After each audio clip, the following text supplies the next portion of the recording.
नमस्कार, आपके साथ मैं हूं सुचारिता कुकरेती और बहुत स्वागत है आपका रिपब्लिक भारत के सुपर एक्सक्लूसिव में। सुशांत सिंह राजपूत की मौत को 1 महीना हो गया है। इस 1 महीने में बहुत से सवाल उठे, बहुत सी खामोशी थी, लेकिन बॉलीवुड की एक सुपरस्टार ऐसी हैं जिन्होंने शुरू से सुशांत सिंह राजपूत के हक में अपनी बात रखी और खुलकर रखी। कंगना रनौत आज हमारे साथ रिपब्लिक भारत में जुड़ रही हैं। बहुत बहुत स्वागत है कंगना आपका। आप हमेशा से रिपब्लिक भारत के साथ जब भी जुड़ी हैं, मैं हमेशा कहती हूं कि बहुत निडरता से, बेबाकी से अपनी बात रखती हैं। सुशांत सिंह राजपूत की मौत के बाद आप पहली थी जो खुलकर सामने आई और आपने कहा कि ये आत्महत्या नहीं है, ये प्लान्ड मर्डर है। इसे मैं क्यों ना प्लान्ड मर्डर कहूं। क्यों कह रही हैं आप ऐसा?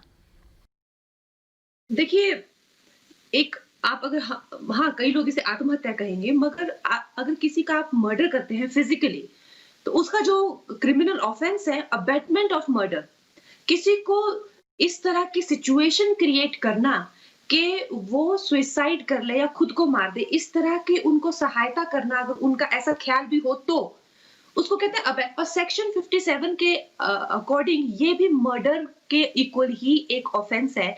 अगर आप इस तरह की सिचुएशन क्रिएट करते हैं या तो जिस बंदे का ये मन कर रहा उसको उकसाते हैं और उसको कहते हैं कि तेरा भाई यही अच्छा रास्ता था, यही अच्छा रास्ता है और इसके सिवाय तेरे पास और कोई रास्ता है भी नहीं।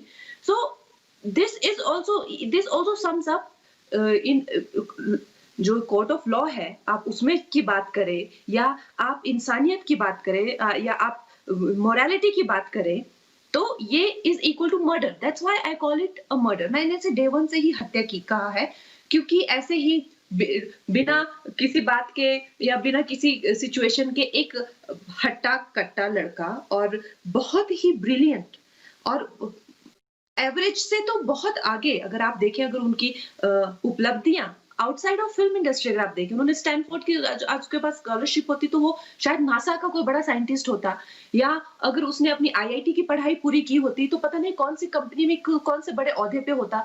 वो फिजिक्स ओलंपियाड का विनर रह चुका है। आप उसका मतलब समझते हैं? मतलब he was a genius student. तो अगर एक बंदा जिसको कोई लाइफ में प्रॉब्लम नहीं है, उसकी जिंदगी में अगर आप हम सी मेरे क्या सुशांत जी को लेके मेरा क्या पॉइंट ऑफ व्यू है या मेरे क्या ओपिनियन है या मैं क्या सोचती हूँ उनकी इस हत्या के बारे में, वो मुझे नहीं लगता मुझे इस टाइम पे उन सब की बातें, मैं क्या सोचती हूँ उससे कुछ फर्क नहीं पड़ता। मैं आपसे सिर्फ उसी बारे में बात करूंगी जो कि पब्लिकली हमारे सामने है, हमें दिख रहा है, हमारे सामने है। सो हमें क्या दिख रहा है अभी इस टाइम पे? हमें ये दिख रहा है कि सुशांत सिंह राजपूत ने अपनी लास्ट फिल्म, जब भी उनके ये उनकी हत्या के पहले के उनके जो सोशल, वही देख सकते हैं हम। बाकी तो हम किसी के अंदर जाके, या मैं तो कोई कॉप या कोई सीबीआई नहीं, तो पर हूं कंगना, नहीं, जब आप मगर कहती हैं, जब आप कहेंगी कि ये प्लान्ड मर्डर है, तो आपसे लोग पूछेंगे मर्डर का नाम बताइए। आप ये बताइए कि कौन है उकसाने वाले, क्योंकि आप जब खुलकर ये कहेंगी तो लोग नाम पूछेंगे आपसे और मैं चाहती हूँ आप खुलकर बोलें। मैं सी इस चीज को लेके मैंने कुछ अपने पॉइंट ऑफ व्यू रखे थे पहले, जो कि मुझे दिख रहे थे, साफ-साफ दिख रहे थे, क्योंकि जब 2016 में मैंने पहली बार ये मुद्दा उठाया था नेपोटिज्म का, उसमें मुझे एक इंसान ने सपोर्ट किया था। बाकी सब आउटसाइडर्स को भी मेरे अगेंस्ट किया था, बिकॉज़ उनको भी काम की ज़रूरत होती है, मजबूरियाँ होती हैं। हमारे पास तो अनिल कपूर की बेटी तो हम हैं नहीं, या किसी के घर में महेश भट्ट की बेटी तो है नहीं, हमको बिजली के बिल भी देने होते हैं, राशन भी खरीदना होता है। तो ऑब्वियसली सब आउटसाइडर्स की मजबूरियाँ होती हैं। तो इसी तरह कुछ स्वरा भास्कर या तापसी पन्नू टाइप लोगों को अगेंस्ट कर देना कि यार इसको ही प्रॉब्लम है और सुशांत सिंह राजपूत को ही प्रॉब्लम है, बाकी तो हम आउटसाइडर्स को कोई प्रॉब्लम नहीं है, हमें तो बहुत प्यार किया जाता है, हमें तो बहुत सराहा जाता है। इन लोगों को अगर दोनों को प्रॉब्लम है तो प्रॉब्लम इनमें भी तो हो सकती है ना। तो उस टाइम पे भी ये जो मुद्दा उठा था और जो लोग इसकी बात को उसको दबा दिया गया था, क्योंकि हमें आउटसाइडर्स को ही हमारे अगेंस्ट कर दिया था। और ये टैक्टिक से बहुत बार करते हैं। मगर अगर आप स्वरा भास्कर, तापसी पन्नू, ये लोग बी ग्रेड फिल्में क्यों करते हैं? अगर इन लोगों को लगता है कि ये लोग आलिया भट्ट और इनसे तो अनन्या पांडे से तो ज्यादा टैलेंटेड है, ज्यादा खूबसूरत है, तो फिर ये बी ग्रेड फिल्में क्यों करते हैं? अरे तुम्हारी पूरी existence he result of nepotism है, तुम कहते हो नेपोटिज्म है नहीं।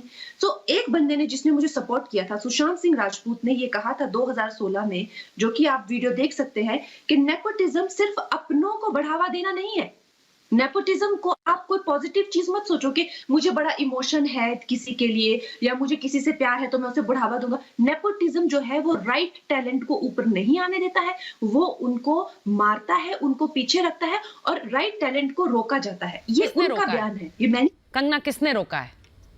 किसने रोका है See, सुशांत I'm सिंह को? किसने रोका आपको? मैं आपको सुशांत सिंह, बिकॉज मैं सुशांत जी की अपनी बात तो मैं कई बार करती हूँ, मैं यहाँ पे सुशांत जी की बात करती हूँ कि जब उनका करियर, उन्होंने अपनी काबिलियत पे अपना ब्रेक लिया था, मगर जब उनका करियर शुरू हुआ तो यशराज स्टूडियो, जो यश चोपड़ा के बेटे हैं आदित्य चोपड़ा, वो एक टैलेंट एजेंसी भी चलाते हैं। अब तो सी, ज्यादा करके नेपोटिज्म का जो गंदा जहर है वो इंडस्ट्री में इसलिए आया है क्योंकि ये जो बड़े बड़े प्रोडक्शन हाउसेज है, चाहे वो आदित्य चोपड़ा हो गया या करण जौहर, ये टैलेंट अब फिल्में डायरेक्ट नहीं करते हैं, ये टैलेंट एजेंसी चलाते हैं। उनका कमीशन लेते हैं 50%, कोई छोटा मोटा कमीशन नहीं लेते, मतलब वो एक्टर अब बनाते हैं ताकि एक्टरों के डेटे ना लेने पड़े, जो उनके ही पूरा उनकी गुलामी करे और उन्हीं के हिसाब से चले, वो उनकी मतलब उस तरह से वो एक पूरा सिस्टम एस्टेब्लिश करते हैं कि जो उनके जानने वाले प्रोडक्शन हाउस है, जैसे ये जो बड़े बड़े, वो भी उनको हायर करेंगे, उधर जाके पहुंच लगाते हैं, और जिनकी जो इस चीज को अपनी काबिलियत पे हासिल करता है उनको उससे निकलवा दिया जाता है।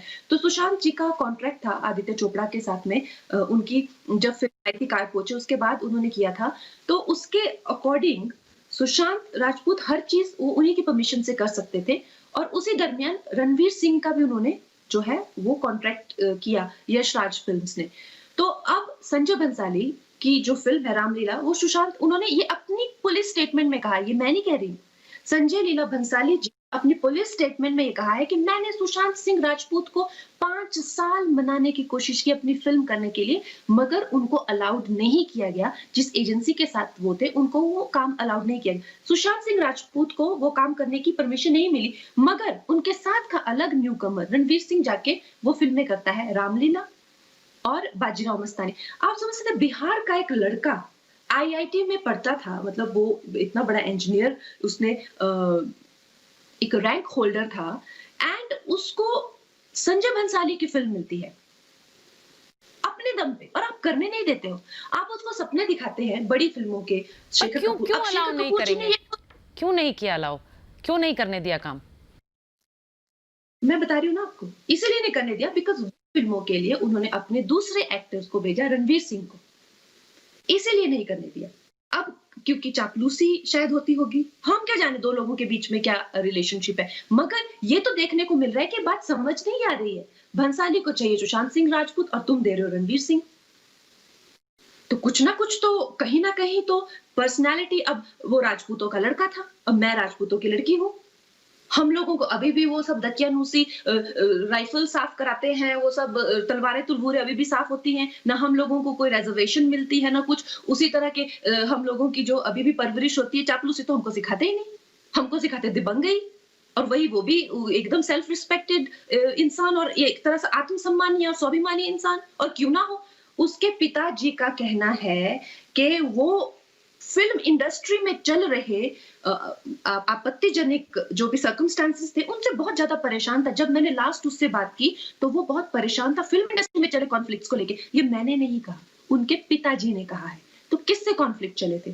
फिर उसके बाद जब वो फिल्में रणवीर सिंह ने की और वो बड़ा स्टार बन गया, तो इसको जो वादा किया था वो तो निभाए नहीं।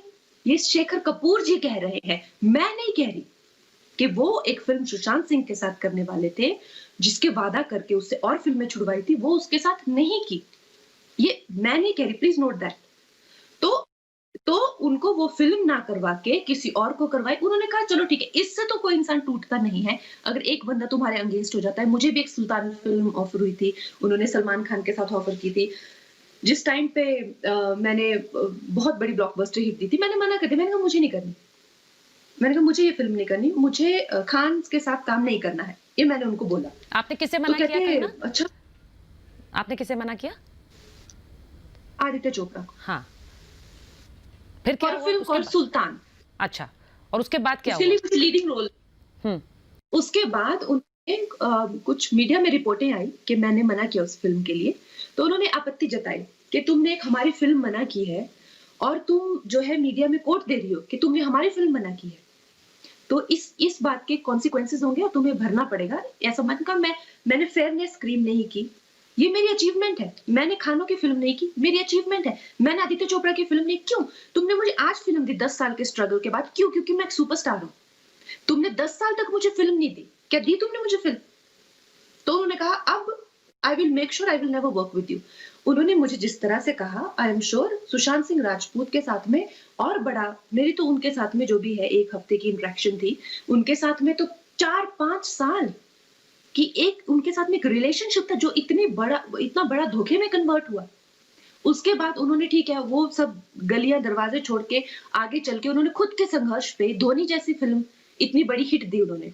चोपड़ा का बेस्ट फ्रेंड है, वो पिक्चर में आता है और वो वहां पे उसको फिल्म के लिए साइन करता है, ड्राइव के लिए।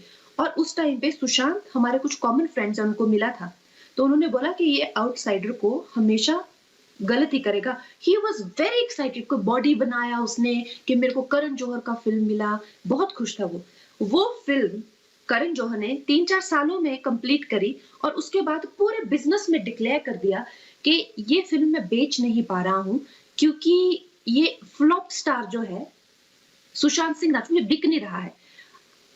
अगर किसी भी एक्टर का करियर आपको बिल्कुल डिस्ट्रॉय करना हो तो आप उसको जो है वो ऑनलाइन डंप कर दो उसकी film. I am talking about pre corona. Corona के बाद तो ऑब्वियसली थिएटर बिजनेस थोड़ा स्लो हो गया है, अभी तो है ही नहीं, मगर आप बिफोर कोरोना अगर आपको किसी का भी करियर खराब करना हो, मैं आज फिल्म इंडस्ट्री में मैं पिछले 14 सालों से हूँ। तो आप ये कह रही हैं कि फिल्म डंप करने के लिए ही बनाई गई थी? क्योंकि बहुत से लोग सोशल मीडिया पे आपको टारगेट कर रहे हैं ये बात कहकर कि वो तो फिल्म कर रहे थे सुशांत सिंह के साथ, तो आप क्यों आरोप लगा रही हैं करण जौहर पर? वो तो बाकायदा एक फिल्म बना रहे थे ड्राइव करके। आपको लग रहा है ये फिल्म डंप करने के लिए ही बनाई गई थी? देखिए, आप एक ब्लॉकबस्टर फिल्म बनाते हैं, उसके बाद में आपकी फिल्म को थिएटर नहीं मिलती। एक फिल्म का डिजिटल रेवेन्यू की तो अभी वैल्यू हुई है, अब कोरोना के टाइम पे, लेकिन डिजिटल तो कोई रेवेन्यू नहीं हुआ ना पूरी फिल्म का। फिल्म के एग्जीबिटर्स को तो फिल्म बेचनी पड़ेगी, नहीं तो फिल्म रिकवर कैसे करेंगे आप?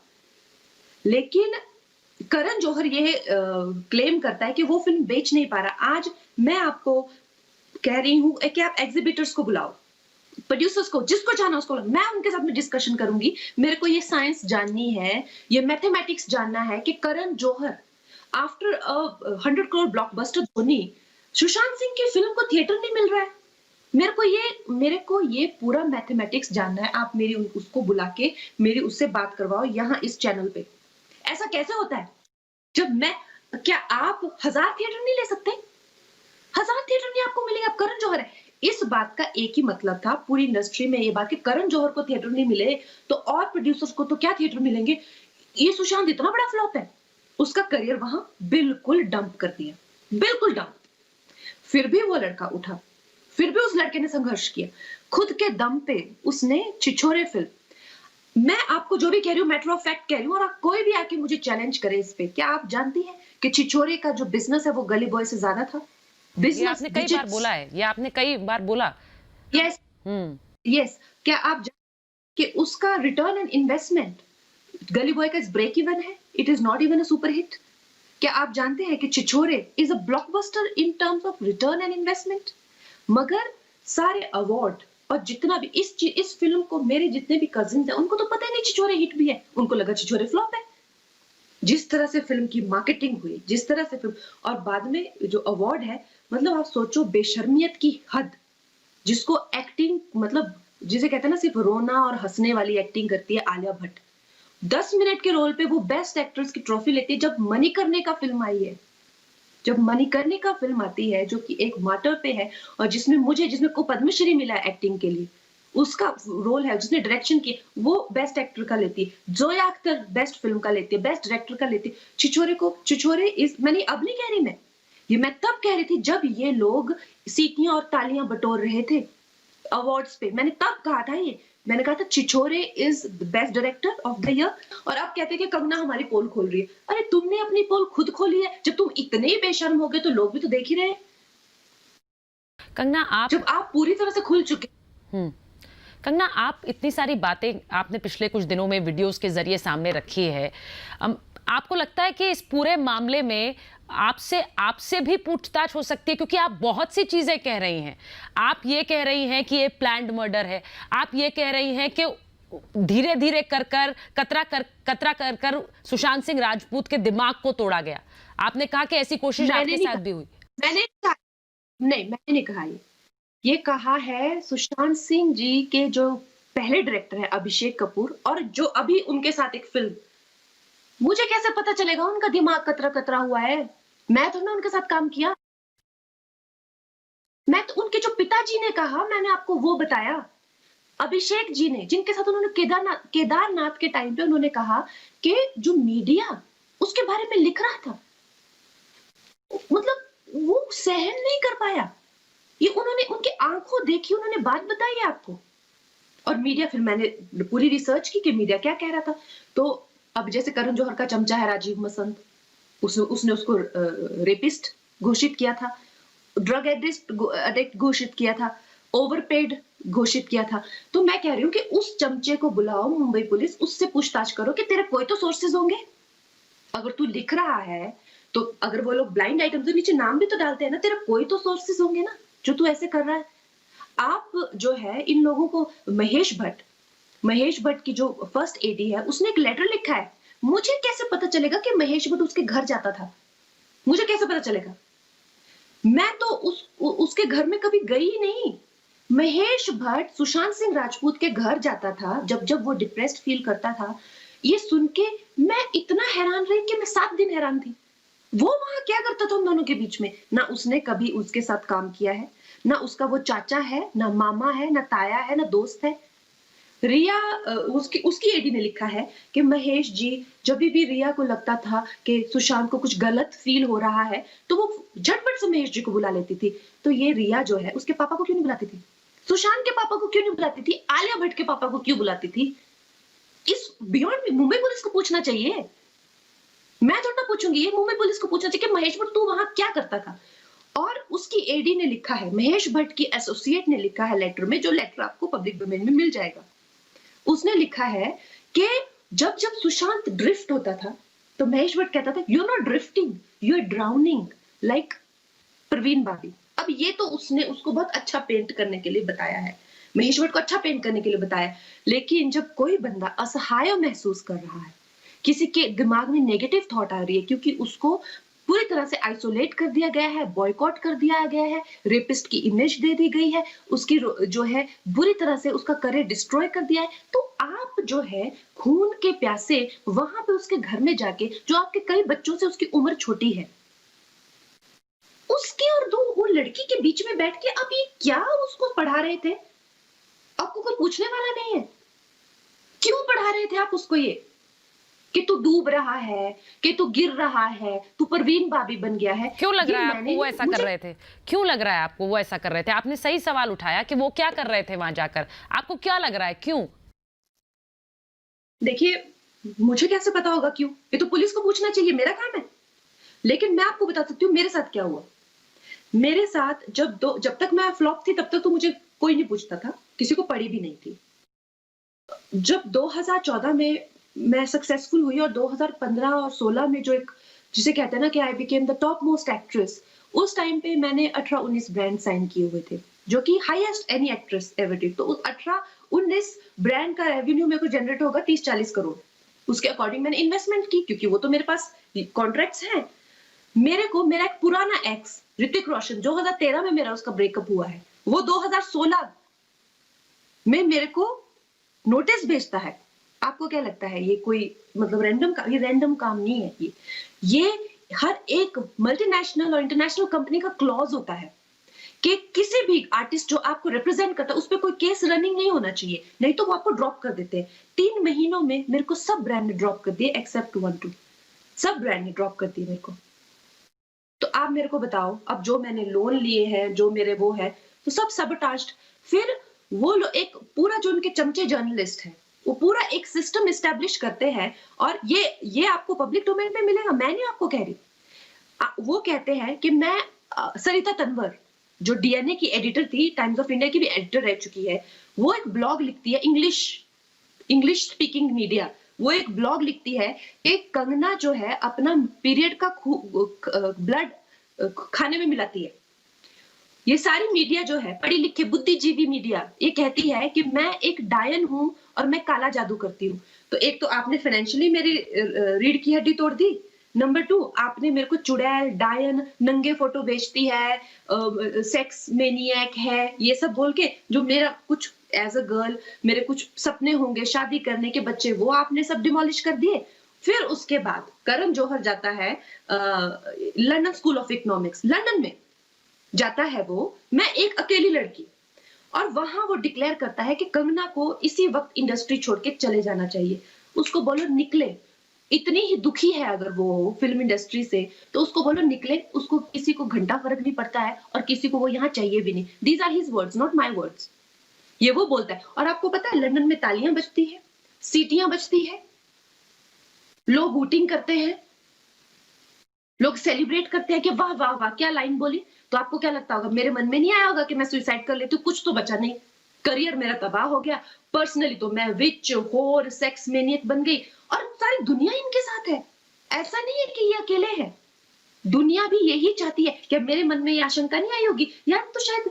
और ऊपर से आलिया भट्ट कहती है कि सुशांत राजपूत जो है उसको मर जाना चाहिए, सोनम कपूर कहती है वो कौन है, और दुनिया जो है चिटकारे ले रही है, उनके शोज के टीआरपी बढ़ रहे हैं। तो क्या उसको लगता नहीं होगा यार, क्या मतलब मुझे मर ही जाना चाहिए क्या? लगता होगा, मुझे लगा। तो मैं आपको बता सकती हूँ मेरे साथ क्या हुआ, सुशांत को क्या लगा वो मैं आपको नहीं बता सकती।